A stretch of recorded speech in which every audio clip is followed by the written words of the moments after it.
Ser podcast. Guido per il mare luccica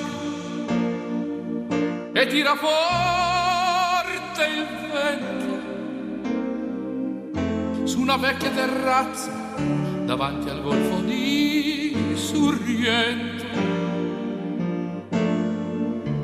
Un uomo abbraccia una ragazza dopo che aveva pianto.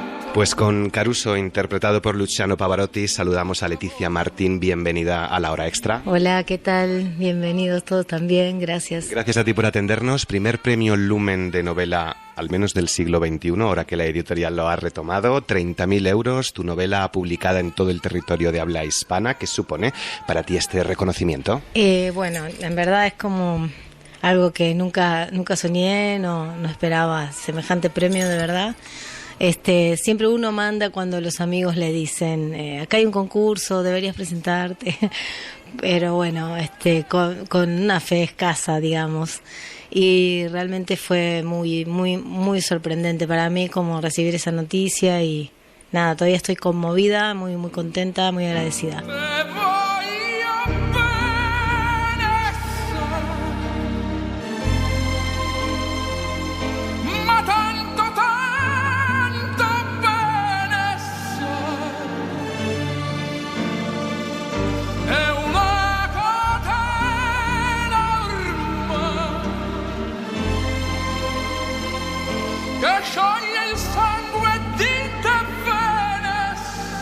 Es una canción de Lucio Dalla, inspirada en la muerte del tenor Enrico Caruso, y habla del dolor, de los anhelos, de la pasión que Caruso sentía por una niña, por una joven a la que estaba impartiendo clase. Entiendo que esta canción que tararea por la casa uno de los personajes de tu novela está escogida con intención.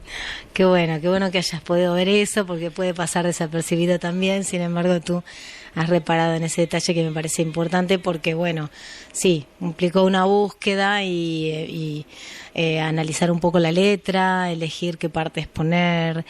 Me parecía, son como mini secretos o cositas que uno va sembrando ahí, miguitas que uno va tirando en el camino para quienes puedan verlas y que no siempre son todos. Entonces se agradece mucho cuando hay un lector que repara en los detalles. Sí. Para los oyentes que no lo recuerden, porque ya hablamos de tu novela cuando te concedieron el premio en junio, Vladimir es la historia de Guinea, una profesora universitaria de casi 45 años que se acuesta con un alumno de casi 18, es decir, menor de edad, les pillan, huye a Argentina.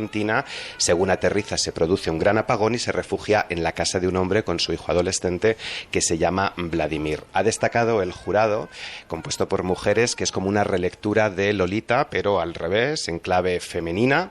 Te quiero empezar a preguntar por los nombres. Entiendo que Vladimir es un guiño, Guinea es el nombre de una ciudad rusa. ¿Por qué has elegido estos nombres? Y me gustaba como unificar un poco el universo significativo, digamos, como hacerlos como todos partícipes de un mismo como núcleo. Entonces me parecía así, busqué muchos nombres, muchas ciudades. Me gustaba en algún momento Lituania, que me sonaba como algo parecido a mi nombre de pila. Después me pareció que era mejor separarlo lo más posible. Y Guinea tenía menos peso como ciudad, por lo menos para la memoria colectiva de los argentinos. No sé en España, pero quizá aquí hay otra Guinea que suena un poco cercana, ¿no? Como ciudad. A nosotros nos quedaba más lejano y entonces me parecía que adquiría más carácter de nombre. Y bueno, lo mismo Rostov, ¿no? Nikolai, que es un personaje bastante secundario, pero que bueno, podría haberse llamado Nicolás quizá, pero bueno, elegí como emparentarlo con lo ruso como un poco para hacer ese juego. Que me llevó un montón de tiempo, pero bueno, son esas cosas como esos anagramas que a mí me gusta de estar metida en esas cuestiones, ¿no? ¿Cómo describirías a Guinea, a esta mujer que dice que necesita tener sexo todos los días? No sé si dice eso todos los días, pero bueno. Sí, es como una mujer, con alguna distorsión, ¿no? Con alguna, por lo menos, situación no resuelta y que debe volcar ahí en esa cuestión toda su toda su ansiedad, toda su ambición o toda su voracidad, por decir de algún modo, ¿no? Sí, ayer también me preguntaban físicamente aquí cómo es, y de verdad es un personaje que, como lleva la voz de la novela, quizá imaginé más llevando la acción que físicamente, como que veo más al resto de los personajes que están también más descritos por ella físicamente o incluso en sus posiciones, como, no sé, Rostov se acerca demasiado, tiene como una cosa como con la distancia física que no maneja bien, y ella lo siente como que invade ese pequeño espacio donde uno toma distancia del cuerpo del otro, o habla, huele su aliento, no, tiene como un montón de cosas que no son del todo físicas, pero que la invaden. Y quizá no me pasó lo mismo, como no es ella, como es ella la voz que narra, no me pasó lo mismo con imaginar físicamente a ella, ¿no? Entonces ayer me preguntaba, digo, no sé, supongo que es así medio peticita como yo. Nikolai está al borde de los 18, pero Vladimir, ella calcula que tiene unos 13 años. Una de las preguntas que ella se hace es si soy una mujer normal, si tiene un mal del que tiene que ser curada. Son preguntas para las que existen respuestas, depende de la interpretación de cada lector. También me parece muy interesante que hayas reparado en esas líneas del texto, porque trabajé un montón en pensar en Lolita de Nabokov, en la relación con esto, ¿no? Porque a mí me gustaba mucho algo que hace él, que es no plantear el personaje como un ogro completamente, digamos, marcar todos sus aspectos perjudiciales para los demás, pero no deja de ser un tipo conflictuado y que cree que está enamorado y que, no sé, que el amor se le vuelve como imposible porque esa niña, él sabe que es una niña, ¿no? De hecho, demora hasta la muerte de su madre, que con ese accidente le escribe lo que le pasa, como en una instancia de separarse de lo que sabe que es un problema, pero hasta que la madre descubre eso y muere, es como que no pasa del todo a la acción, más que tener la upa, algunas descripciones totalmente como platónicas, ¿no? Enamoradas. Y a mí me gustaba eso, que Guinea pudiera como recorrer ese camino desde una mujer, ¿no? Como para que tenga algo genuino la novela, buscar en la escritura propia, desde, bueno, plantearme un personaje muy distinto a mí, muy lejano en intenciones y pulsiones, digamos, bueno, tratar de comprender a esta mujer en este punto, digamos, qué es lo que la mueve o que no la deja parar de moverse, y si eso, cómo lo transita, si puede frenarlo, si puede hacer algo con eso, si simplemente se deja ir hacia sus pasiones. Y bueno, y lo de la edad, que no, porque si el chico tuviera 18 más o menos como que está bien, pero si tiene 17 y medio no, y entonces uno puede hacerse esa pregunta realmente, ¿no? ¿Por qué un año, no?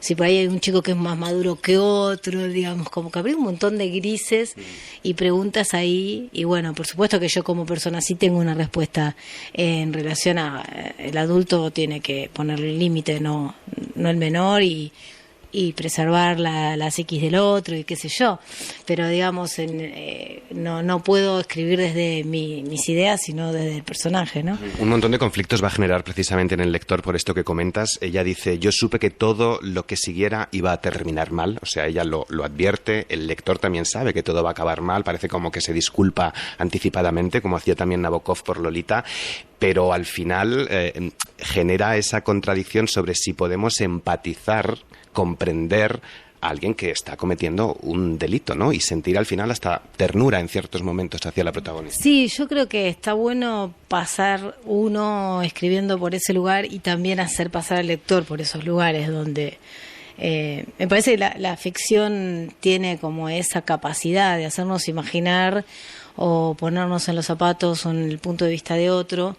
Está bueno lo que decís de anticiparse, como pedir disculpas, como reparar en eso, porque también es algo buscado, ¿no? Es como, bueno, ir anticipando un poco que esto se va a ir complicando, se va a empastar. Y sí, y creo que ella lo va previendo. Yo quizá reparaba para escribirlo en cosas que me han pasado en la vida a mí un poco más reales que esta ficción, pero donde uno dice, bueno, si tomo esta copa termino mal o no, o si, qué sé yo, si no digo que no ahora, termina mal, esto se va a complicar, digamos que uno siempre tiene como un pensamiento medio como de alerta y deja de escucharlo, o incluso lo escucha sabiendo que va a terminar mal, ¿no? Entonces me parecía que eso ayudaba al verosímil. Con Lolitas y los roles invertidos, ¿faltan referentes? Ahí se habla más del abuso de poder de un hombre hacia mujeres menores que al revés.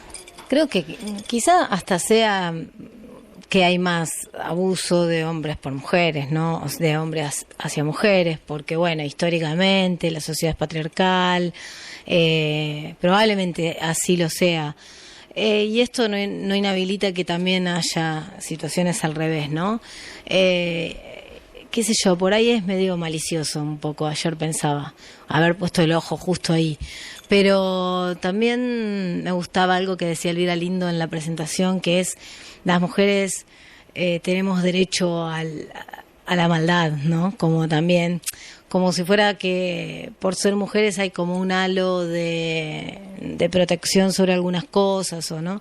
Y que a veces como la libertad se puede como empezar a tangibilizar en el momento que uno, bueno, nada, sí, voy a hacer esto y me voy a equivocar y voy a ir a la oficina y si tengo que llorar cuando hable en público voy a llorar porque soy mujer y tipo, no hay nada que haga que tenga que reprimir esos impulsos que son naturales del género. Entonces me parecía que está bueno poner el ojo en un punto así porque ayuda como a pensar que también es posible que la mujer cuando ocupa un rol de poder sea violenta, sea enojona, sea mandona, sea autoritaria, bueno, esto, abuse de su rol en el puesto que sea, ¿no? Y bueno, y eso me parece que está bueno también visibilizarlo. Y también que las mujeres hablen abiertamente de su deseo, de su sexo, de su sexualidad. Tú mencionas el dolor de Hiroshima Mon Amour en la novela de Marguerite Duras. No sé cuáles son tus referentes, no sé si ahora, después de que los hombres hayan escrito también sobre vuestro sexo, nos lo decía Gloria Trevi hace un par de meses, dices que yo compuse una canción para hablar de la regla, del periodo, y parecía que es que hasta los hombres solamente eran los que podían hablar sobre nuestra menstruación, ¿no? ¿Hoy hay más referentes? Sí, o eso, por supuesto es nuestra era, digo, pareciera ser que, bueno, lo social cede un espacio especial a las mujeres, si no yo no estaría quizá ganando este premio. Sí, parecía ser un momento más propicio para que, no sé, yo siempre doy ejemplos como que he leído muchísimas más debuts sexuales masculinos de todos mis escritores favoritos que femeninos, ¿no? En algún momento de mi desarrollo como lectora dije, ay no, quiero leer solo mujeres, que también es un extremo, creo que es como el extremo social que vivimos ahora de, bueno, premiemos mujeres, pongamos mujeres en puestos, que las mujeres jueguen a todos los deportes, que no, digo, como un exceso quizá de buscar abrir lugares que antes fueron negados. Y en algún momento eso se acomodará de forma pendular y habrá un equilibrio más al centro donde no importe tanto quién escribe una historia, simplemente que la historia sea buena, no importe tanto quién es el jefe o la jefa, simplemente que sepa ejercer ese rol. Y bueno, eso va a venir con los años, pero está bueno un poco el ejercicio de abrir lugares y, ¿no? Como, no sé, en un aula uno tiene 20 alumnos y uno no habla nunca y el docente tiene el rol de decir, che, a ver, ¿y vos qué pensás, no? Como hacer hablar a ese que permanece callado porque no se anima, no puede, el contexto no lo ayuda. Entonces, bueno, el Estado, los estados, las empresas, las instituciones, está bueno que asuman el rol de decir, che, hay algo medio injusto en esto, abramos visibilidad, hagamos hablar a estas mujeres y bueno, creo que estamos en ese momento. Estamos en un momento, ahora que mencionas a las mujeres y el deporte, en el que estamos debatiendo aquí en España el consentimiento. Imagino que estarás al tanto del escándalo con Rubiales, y es un poco también lo que hay en esta novela, ¿no? Dicen tensión narrativa, me atrevería a decir una violencia en el texto, o sea, es que te violenta la situación sobre el consentimiento, ¿no? Si estos chicos al final están siendo forzados o no, es una relación de poder, una violencia que, como estamos viendo en algunas reacciones, muchas veces es o invisibilizada o minusvalorada, no es para tanto. Sí, creo que hay que hacer una distinción importante en relación al consentimiento de acuerdo a la edad, ¿no? Como que no es lo mismo consentir algo cuando uno es mayor de edad y se entiende que, bueno, ha llegado a un desarrollo o cierta madurez, que cuando es un niño o una niña, ¿no? Entonces, es muy confuso el territorio de querer algo cuando uno no es un niño y no sabe exactamente por ahí los efectos de eso en lo que se está metiendo, ¿no? Entonces ahí es donde el adulto tiene que ser el que lleve la responsabilidad, ¿no? De sus acciones. Por supuesto, esto todo de Rubial, estamos hablando de gente adulta y desubicada, ¿no? Como nadie tiene por qué invadir el cuerpo del otro, y menos podría haber entre dos que están a punto de besarse un gris, pero entre dos que están trabajando, cada uno en su rol, no hay ningún tipo de duda de que en esas acciones públicas y visibles hubo una desubicación total. Además, ayer me contaban que apareciendo este acto, aparecen en la búsqueda luego de las investigaciones nuevas, otras cuestiones que parece que este hombre no registraba. Entonces está bueno que haya pasado públicamente a la luz del sol, porque ayuda. ¿Qué aporta a la historia ese contexto, no sé si distópico, apocalíptico o de gran apagón? Urgencia, ¿no? Como que acelera las acciones, porque bueno, están ahí y bueno, un poco no tienen otra cosa para hacer y están encerrados, sí. Yo ayer pensaba que es como que le hice difícil al personaje escapar de donde quería realmente ya escapar, porque venía en esa intención de zafar de esto y se la empeoré porque la puse con un menor más chico aún y encerrados, ¿no? Entonces, bueno. Hay también una frase que dice: la naturaleza es lo único en lo que podemos creer. No sé si en este contexto de urgencia distópica hay también algún tipo de clave ecologista o una crítica a la dependencia tecnológica, ¿no? Esa angustia de quedarnos sin internet en el móvil, sin batería en los móviles. ¿Y qué hacemos? ¿En qué mundo vivimos hoy? Sí, hay una crítica nada velada a la tecnología, un poco también, si querés, a la cultura, a las instituciones, ¿no? La universidad medio que la invita a irse para evitar el escándalo, pero no se ocupa de pensar qué pasa con esta mujer suelta. Como algo que veo reiterado, ¿no? Como muchas instituciones como librándose de los quilombos. Tuve un caso cercano en la escuela de mis hijos, ¿no? Donde invitaron al docente a irse y el docente salió de ahí y entró a otra institución. Se repitió el caso, ¿no? Entonces había como ahí sí, una intención muy, muy declarada de querer señalar eso, que muchas veces las instituciones no intervienen porque siempre es preferible salir ileso, ¿no? Pero bueno, esto de la naturaleza como única verdad o como la verdad más fiable, sí, me parece como algo más allá de ecologista, me parece como una verdad, ¿no? Como la naturaleza en general no falla. Si llueve y anuncia que está todo muy caliente y vienen lluvias en meses donde no debería llover, está avisando cosas que no queremos oír, ¿no?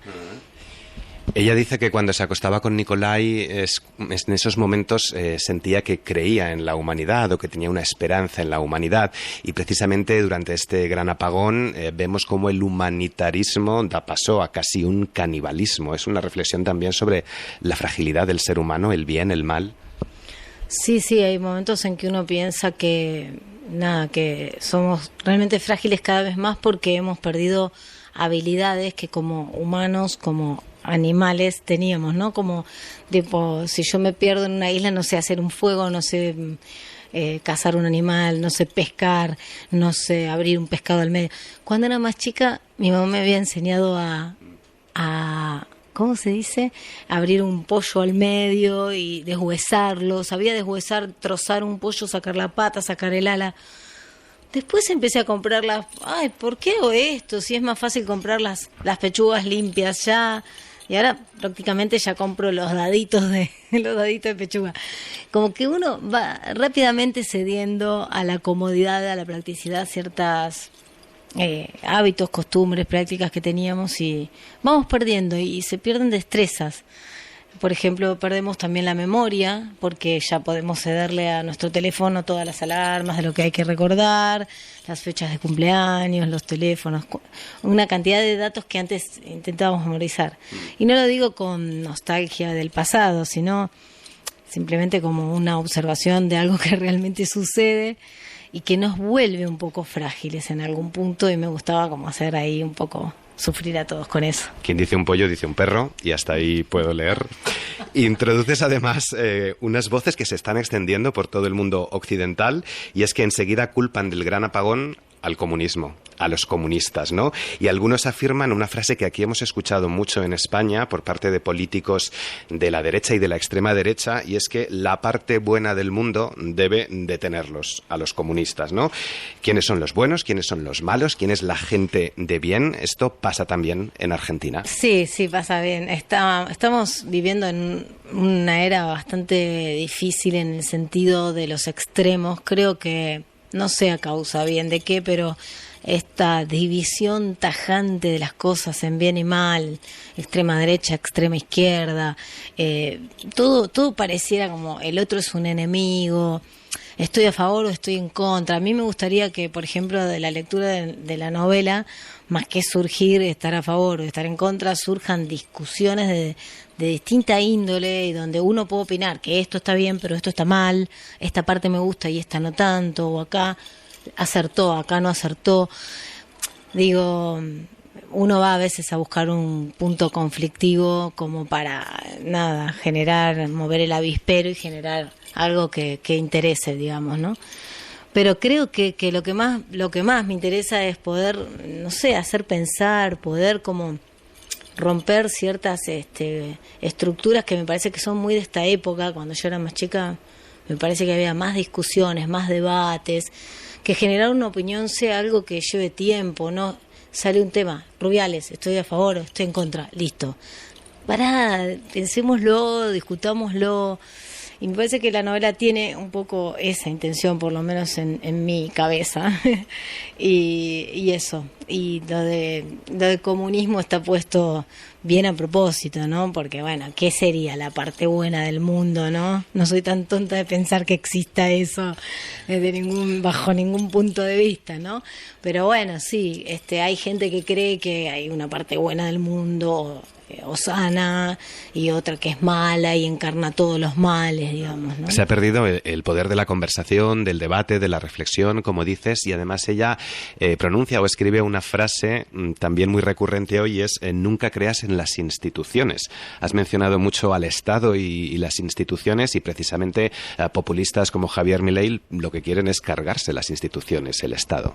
Sí, no, pues yo escribí absolutamente ignorando todo lo que vendría y hay veces que me da miedo cuando me doy cuenta de que, ay, por favor, está todo ahí dicho y apareció este tipo después, que además cuando apareció nadie pensaba que iba a mover la aguja de nada. Yo creo que su aparición es una gran pregunta para todos los que tratamos de pensar o trabajar con la cultura también, no solo para los políticos y que hay quienes es a los primeros que está poniendo en cuestión, y al Estado y al funcionamiento del Estado básicamente, ¿no?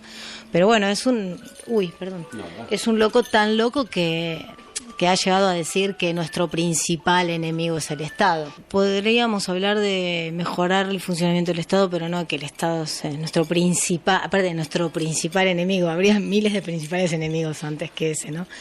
Entonces me parece que sí, la aparición de estas personas, por no decir personaje, tienen que ver con, sí, este estado de cosas, este mundo donde las fake news están ahí dando vueltas y parece más importante producir un efecto, provocar algo en el otro que salir a pensar.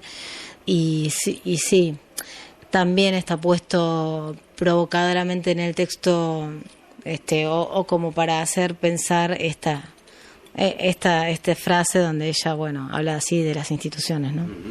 Y tú que has escrito mucho sobre feminismo, sobre roles de género, ¿no sientes también que entre los jóvenes hay como una ola reaccionaria hoy, que cada vez hay menos feminismo o que el feminismo incomoda? Bueno, creo que tiene que ver con esto que decíamos antes de lo pendular, ¿no? Cuando ciertos discursos que quizá vienen a ser discursos de minorías que buscan reconocimiento, buscan ampliar derechos, pero pasan a un extremo que adquieren un protagonismo excesivo y que hay sectores que se quedan como fuera de eso, ¿no? Lo pienso también a nivel económico por ahí en Argentina. Y entonces eso genera cierta reacción. Creo que hay algo que es como algo que pasaba mucho en otras décadas, que es intentar ser más inclusivo, pero en el mejor de los sentidos, no discursivamente, sino como realmente meter al otro adentro de ciertas acciones que le lleguen, le sean concretas, ¿no? Me parece que hay un punto donde algo se volvió muy discursivo y también para pocos. No lo queremos ver porque, bueno, quizá a mí es a la que me toca ganar un premio feminista y venir a España, pero supongo que habrá un montón de mujeres en la misma situación de querer ganar un espacio que no lo consiguen, y eso puede producir reacciones. Entonces me parece que en ese sentido es donde hay que ampliar y hacerse cargo de nuestros privilegios, ¿no? A ver qué hacemos con eso. Un par de preguntas para terminar. Te quería preguntar por la estructura narrativa. ¿Son capítulos cortos? ¿Una novela corta? ¿Cuánto tiempo te llevó escribirla? ¿Cómo ha sido ese proceso creativo? Y yo escribo entre los intersticios de otros trabajos, digamos, que son varios los que tengo, entonces, y la maternidad. Así que me llevó 3 años por lo menos, un año entero corrigiendo. Arranqué como con la idea antes de la pandemia, escribí mucho tiempo en pandemia, que creo que es algo que se nota. Corregí después, me desilusioné, después como que la quería mover en editoriales y no pasaba nada, estaba ya bastante... Debo haber escrito otra cagada más, así que el premio fue como bastante sugerente en ese sentido, como de, bueno, cuidá un poco más lo que escribís, que por ahí no está tan mal, ¿no? Las próximas veces, digo, como tener un poco más de fe en el trabajo propio y no no desilusionarse tan rápido, bueno, entender que hay cosas que tienen su tiempo, pero sí he tardado, aunque sea corta, estuve trabajando en los últimos meses en estirar ciertos sectores. Mi novio es muy lector de mi trabajo y me va señalando. Acá me parece que podría ser un poco más generosa con las descripciones, ¿no? Como que a veces en ese cuidado de que la prosa no se desboque, me excedo, ¿no? Como que soy demasiado quirúrgica y limpio demasiado. Entonces, estuvo bueno ese trabajo con la mirada de él aportándome y, bueno, eso. Es breve igual. Es breve, de hecho, te lo comentaba antes de empezar. Yo primero leí unas galeradas que me mandaron por PDF, me atraparon, las devoré en una tarde y dije, uy, me ha tenido que llegar una versión recortada, aquí me falta el final. Luego cogí el libro físico, lo he leído, llegué al final y dije, ostras, es que termina así. No vamos a hacer ningún tipo de spoiler, pero no sé si alguien te ha comentado algo del final o por qué quisiste terminar la historia como la terminas y dónde la terminas sin desvelar nada. No, escribí más de lo que hay y no es la primera vez que me pasa. Es como que a veces como el envío me lleva hacia adelante y cuando, por suerte eso también me doy cuenta sola, cuando noto que estoy explicativa, como que intento cortar y voy hacia atrás, y creo que cuando fui hacia atrás y encontré esa frase dije, ay, pero claro, es acá. Lo sentí como muy estomacalmente, por decirlo de alguna manera. Y en otra novela me pasó eso, que encontré la frase, escuchaba un ruido nuevo, y dije, es el título de la novela, la frase final, termina acá, corté como 5 párrafos, y acá creo que saqué 2 capítulos. 2 capítulos enteros. Me parece que cuando uno se excede en la explicación de algo, le quita al lector la posibilidad de pensar hacia dónde, de quedarse con determinado aspecto y no con el monio, el chimpún, digamos, como que siempre evito eso, que creo que es algo que nos pasa a todos. Y me parece que hay cosas que no tienen resolución, que en el devenir de la vida a muchos nos pasa, que hay cosas que, bueno, no sé, sigo con este amigo y no resolví la discusión que tenía, pero la vida sigue. Y me gusta me gusta ir en ese sentido, dejar que los demás piensen el final que quieran, ¿no? Una canción de los Rolling para despedir. Start me up.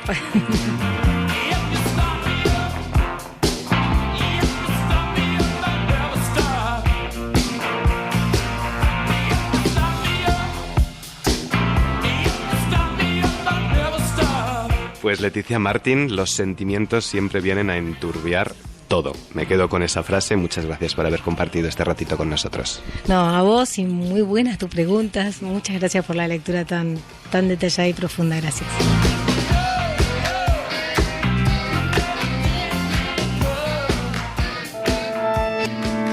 Cadena SER. La radio.